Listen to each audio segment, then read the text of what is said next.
बिस्मिल्लाहिर्रहमानिर्रहीम।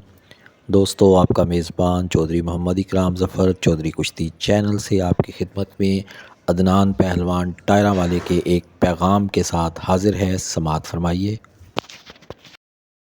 बिस्मिल्लाहिर्रहमानिर्रहीम। मेरा नाम अदनान पहलवान टायरा वाला शेरे पंजाब रुस्तम पंजाब ते शगिर्द उस्ताद लियाकत पहलवान बाजवा ते एक मेला होण जा रहा वे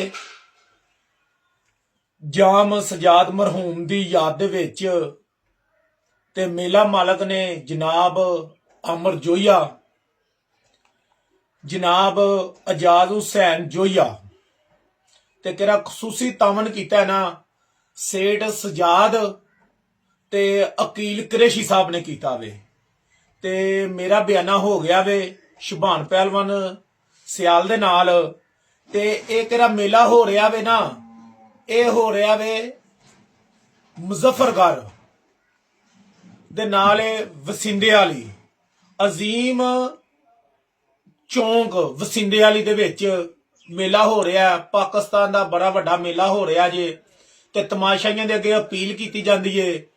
उथे 29 मार्च वाले दिन 27 28 ते 29 मार्च वाले दिन पाकिस्तान दा बड़ा वड्डा मेला हो रहा वे ते आओ आके फन्ने पहलवानी नू प्रमोट करो। मेहरबानी, शुक्रिया। चौधरी कुश्ती चैनल, अगर आपको हमारी वीडियोस पसंद आती हैं तो चैनल को लाइक शेयर और सब्सक्राइब कीजिए। शुक्रिया।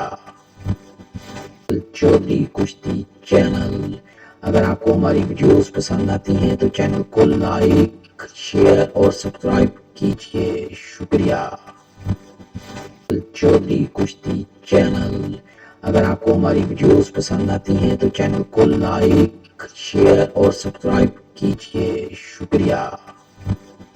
चौधरी कुश्ती चैनल, अगर आपको हमारी वीडियोस पसंद आती हैं तो चैनल को लाइक शेयर और सब्सक्राइब कीजिए। शुक्रिया।